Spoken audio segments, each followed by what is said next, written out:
हाय entrepreneurs. सो आज हम बात करने वाले हैं टिफ़िन कपल ऑफ कश्मीर, यानी कि कश्मीर का पहला टिफ़िन बिजनेस मॉडल कैसे लॉन्च हुआ और किसने लॉन्च किया, इसके ऊपर आज हम बात करेंगे इस वीडियो में। क्योंकि बहुत सारे लोग हैं जो कि टिफ़िन बिजनेस मॉडल के बारे में जानना चाहते हैं, क्योंकि उन्हें करना होता है टिफ़िन का बिजनेस मॉडल, काफ़ी लोग इंटरेस्टेड होते हैं।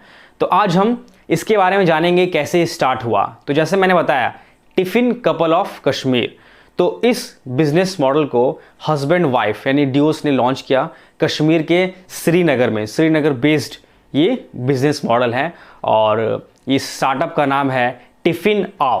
तो जो टिफ़िन आओ है ये कैसे स्टार्ट हुआ, इसकी पूरी हम जर्नी के ऊपर बात करेंगे। काफ़ी क्रिएटिव है, आपको अच्छा लगेगा और अगर आप करना चाहेंगे तो आप इसके ऊपर काम कर सकते हैं। लेकिन उससे पहले अगर आप चैनल पे पहली बार आएँ तो चैनल को लाइक, शेयर एंड सब्सक्राइब जरूर करिएगा। तो ये जो कश्मीर का बिजनेस मॉडल है, तो पहले तो बात करते हैं कि इनके फाउंडर कौन हैं और उनकी वाइफ जो को फाउंडर हैं उनका क्या नाम है। तो जो फाउंडर हैं उनका नाम है रईस अहमद और जो उनकी वाइफ है उनका नाम है नीद रहमान। तो ये डियोस ने, हस्बैंड वाइफ ने इस बिज़नेस को स्टार्ट किया है। तो हम बात करेंगे कि इसका बिज़नेस मॉडल क्या है और इनका बिज़नेस स्ट्रैटेजी क्या है और किसे ये टारगेट करते हैं। ठीक है, तो ये बात है फरवरी 3, 2020 की, जब उन्होंने इस बिज़नेस को, इस स्टार्टअप को लॉन्च किया था, टिफ़िन बिज़नेस मॉडल को। तो आप सभी को पता है कश्मीर का जो हालात चल रहा था, तो वहाँ पे आर्टिकल 370 चल रहा था। तो 2019 में हमारी गवर्नमेंट ने धारा 370 यानी कि आर्टिकल 370 को वहाँ से हटाया। तो उसके 3 महीने बाद यानी कि नवंबर 2019 को जो रईस अहमद जो हैं उन्होंने इस बिज़नेस को स्टार्ट किया था। तो नवंबर में ही इनके माइंड में इस बिज़नेस मॉडल का ख्याल आया था कि इसे करना है। लेकिन इसे एग्जीक्यूट उन्होंने कैसे किया, क्योंकि जहाँ पे लोगों को प्रॉब्लम दिखती है वहाँ एंटरप्रेन्योर्स को एक अपॉर्चुनिटी दिखती है, आप सभी को पता है। तो एक रात नाइट में बोन फायर के पास बैठे हुए थे ये रईस अहमद। तो उस टाइम इनके एक फ्रेंड का कॉल आया, क्योंकि आपको पता है 2019, 20, 21 कोविड का टाइम चल रहा था। ठीक है, तो कोविड का टाइम उस टाइम चल रहा था जब उनके माइंड में ये स्टार्टअप का ख्याल चल रहा था। तो सभी जगह लॉकडाउन चल रहा था। ठीक है, तो कश्मीर में भी लॉकडाउन था उस टाइम। तो ये जब बोन फायर के पास बैठे हुए थे तो इनके फ्रेंड का कॉल आया कि मुझे भूख लगा है, मैं सुबह से खाना नहीं खाया हूँ और रेस्टोरेंट सभी बंद है, तो मुझे खाना चाहिए अभी, तो कौन देगा ये।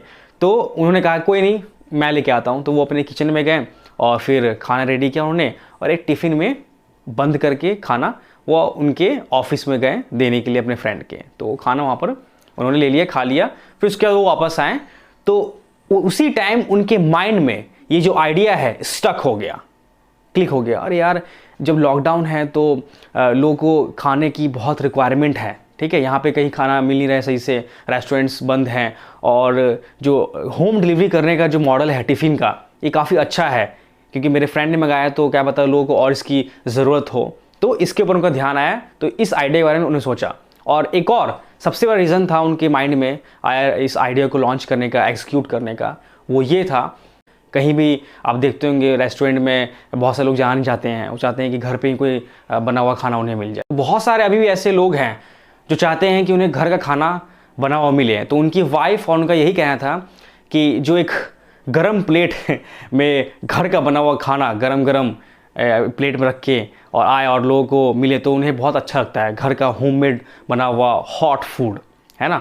तो उन्होंने ये सोचा कि इस ट्रेडिशन को हमें लॉन्च करना चाहिए मार्केट में, क्योंकि रेस्टोरेंट बहुत सारे खुल रहे हैं और काफ़ी सारे लोग जो है रेस्टोरेंट की तरफ भागते हैं। लेकिन इस ट्रेडिशन को हटाना है, हम होममेड फूड का, हाथों से बना हुआ खाना जो घर का बना हुआ है, उस ट्रेडिशन को लोगों तक पहुंचाना होगा और उसे लॉन्च करना चाहिए।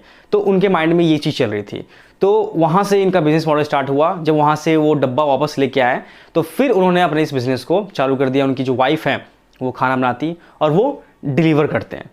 तो इसके अंदर जब जैसे ही उन्होंने वो बिज़नेस लॉन्च किया टिफ़िन का, तो उनका ये मानना है और लोगों का ये कहना है कि फर्स्ट डे जो उनका स्टार्टअप है टिफ़िन बिज़नेस मॉडल, उसमें इन्होंने 25 बॉक्सेस टिफ़िन के सेल कर दिया था फर्स्ट डे उनके बिजनेस का 25 बॉक्सेस, काफ़ी अच्छा चलने लगा। उसके बाद डे बाय डे इनका ग्रोथ हुआ। तो अगर बात करें नंबर ऑफ़ ऑर्डर्स की एक दिन में, तो अभी टाइम में जब उन्होंने लॉन्च किया था तो 150 ऑर्डर्स उनको एक दिन में आता था। तो उससे काफ़ी इंप्रेस हुए, कहें कि यार ये तो अच्छा ऑर्डर आ रहा है। तो उसके बाद अपने बिज़नेस को उन्होंने एक्सपेंड करना चालू कर दिया, क्योंकि उस टाइम कोविड का टाइम चल रहा था। तो वो हॉस्पिटल टू हॉस्पिटल भी प्रोवाइड करवाते थे लोगों को खाना, जिसे ज़रूरतमंद है। श्रीनगर के डॉक्टर्स थे लेकिन दिल्ली में रहते थे, तो उनके पेरेंट्स का तबीयत ख़राब होता था तो उन्हें कॉल करते थे रईस को कि हमें खाना पहुंचा दो, टिफ़िन का जो घर का खाना बना हुआ होता है। तो फिर वो जाके वहाँ पे पहुँचाते थे उनके पेरेंट्स को भी। तो ये बिज़नेस मॉडल काफ़ी अच्छा चलने लगा। इनका जो नाम है श्रीनगर में लोग कहने लगे कि स्विगी बॉय है। स्विगी जैसे आप जानती हैं स्विगी कितना बड़ा ब्रांड है, तो वहाँ पे उन्हें स्विगी बॉय भी लोग कहने लगे। उसके बाद इनका बिज़नेस काफ़ी एक्सपेंड किया और उनका ये कहना है कि वो फिर पहले तो श्रीनगर में उनका ये बिज़नेस मॉडल चल रहा था, फिर उसके बाद वो उन्होंने कश्मीर में एक्सपेंड किया, कश्मीर में। और अब हम बात करते हैं कि इनका जो बिज़नेस मॉडल क्या है, जो टारगेट क्या करते हैं, आखिर क्या इनके माइंड में आया था। तो इनका ये बिज़नेस मॉडल लॉन्च करने का एक ही मोटिव था, घर का खाना। जो मेन एक जो पॉइंट होता है कि बहुत सारे लोग ऐसे होते हैं जिन्हें रेस्टोरेंट का खाना पसंद नहीं होता है, वो चाहते हैं कि हमें कोई घर का खाना मिल जाए, ठीक है। तो उन लोगों को टारगेट करते हुए उन्होंने ये सोचा कि हम होममेड फूड बनाएंगे और बिल्कुल गर्म। और उनका कहना है कि जो बॉक्स वो यूज़ करते हैं जब खाना डिलीवर करते हैं तो उसके ऊपर कंबल डाल देते हैं ताकि उससे गर्म रहे। ये भी एक क्रिएटिव समझ सकते हैं, क्योंकि जानते हैं कश्मीर और श्रीनगर में काफ़ी ठंड रहती है, तो उसके लिए वो बॉक्सेस पे मतलब वो कंबल से ढक देते हैं कि ताकि खाना गर्म रहे। और उसके बाद वो इन्होंने एक और चीज़ नोटिस किया था मार्केट में, जो कि लोगों को फेस करना पड़ा था। बाहर के खाना खाने से बहुत सारे लोगों को पेट का कैंसर हो रहा था, पेट का कैंसर बहुत सारे लोगों को। तो उन्होंने ये देखा कि रेस्टोरेंट्स में कैसे कैसे अनहाइजीनिक तरीके से खाना बन रहा है, कैसे कैसे इंग्रेडिएंट लोग यूज़ कर रहे हैं, तो उससे लोगों को पेट का कैंसर हो रहा है, लोग परेशान हैं। तो उसी लिए उन्होंने ये सोचा कि हम घर का खाना बनाएंगे और बिल्कुल फ्रेश रहेगा, इंग्रेडिएंट फ्रेश उसमें यूज़ करेंगे और उसे लोगों तक पहुँचाएंगे। और उनका ये भी कहना है कि अगर उनके खाना से अगर किसी को कोई दिक्कत होता है, लाइक अगर किसी को लगता है कि अनहाइजीनिक है, क्योंकि वो हाइजीन पे पूरा ध्यान देते हैं, लोगों को लगता है कि नहीं इसके खाने में मिलावट है, ठीक है, गलत इंग्रेडिएंट यूज़ करते हैं, तो उसी दिन वो अपने वेंचर का फिनिश कर देंगे, मतलब एंड कर देंगे। क्योंकि उनका ये ड्रीम वेंचर था, ड्रीम प्रोजेक्ट था जिस पर उन्होंने काम किया और इस बिज़नेस मॉडल को वो लॉन्च किए। तो वो सीधे फोकस कर रहे हैं उन लोगों को जो कि घर का खाना पसंद करते हैं और इस तकलीफ़ को जो पेट का कैंसर हो रहा है उसके लिए। अब हम बात करते हैं कि इनका बिजनेस स्ट्रैटेजी क्या है, आखिरकार किसको ये टारगेट कर रहे हैं। तो इनका जो टारगेट ऑडियंस है, एक वो लोग हैं जो जिन्हें खाना बनाना नहीं आता है, बिल्कुल जानते नहीं कि कैसे खाना बनाते हैं। तो उन लोगों को ये टारगेट कर रहे हैं कि उनको हम टिफ़िन सर्विस प्रोवाइड करवाएंगे घर तक, डोर स्टेप तक, जिनको खाना बिल्कुल भी बनाना नहीं आता है, ठीक है। और एक उन लोगों को ये टारगेट कर रहे हैं जो कि ऑफिस में जब लंच का टाइम होता है तो जानते हैं कि बहुत सारे लोग होते हैं ऑफिस में, तो कोई घर से खाना लेके जाता नहीं है या फिर बनाने का मन नहीं करता है, लेट होने के कारण लोग जल्दीबाजी में चले जाते हैं, ऑफिस में खाना नहीं बनाते हैं, तो उनको भी घर से खाना बना के टिफ़िन में पहुंचा दिया करें, ठीक है। तो वो उनको टारगेट कर रहे हैं। और इनका जो तरीका है खाना को पैक करने का, पैकेजिंग, इनका ये कहना है कि ये मतलब इन्वायरमेंट को भी देख रहे हैं ताकि इन्वायरमेंट में कोई पोल्यूशन ना रहे। जो पैकेजिंग मटेरियल्स हैं, जो पीपी यूज़ होता है तो वो पीपी यूज़ नहीं करते, पिन्नी जो होता है बेकार क्वालिटी का, जिसे थ्रो करते हैं तो उससे पॉल्यूशन होने का बहुत ज़्यादा खतरा होता है। वो यूज़ करते हैं बायोडिग्रेडेबल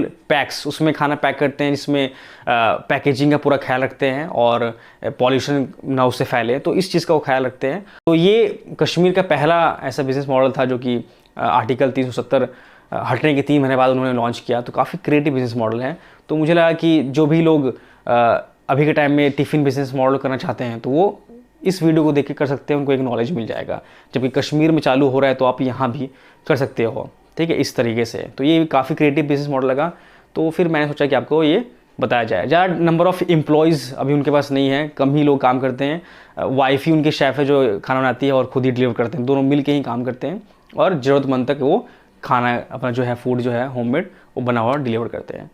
तो बस यही था आज का वीडियो। अगर आपको अच्छा लगे तो प्लीज़ शेयर कर दीजिएगा अपने सारे फ्रेंड्स एंड फैमिली में, और चैनल पहली बार आए तो चैनल को लाइक, शेयर एंड सब्सक्राइब जरूर करिएगा। तो मिलते हैं आपसे किसी नेक्स्ट वीडियो में। So this is Adarsh and you are watching business skill with R Singh, signing of.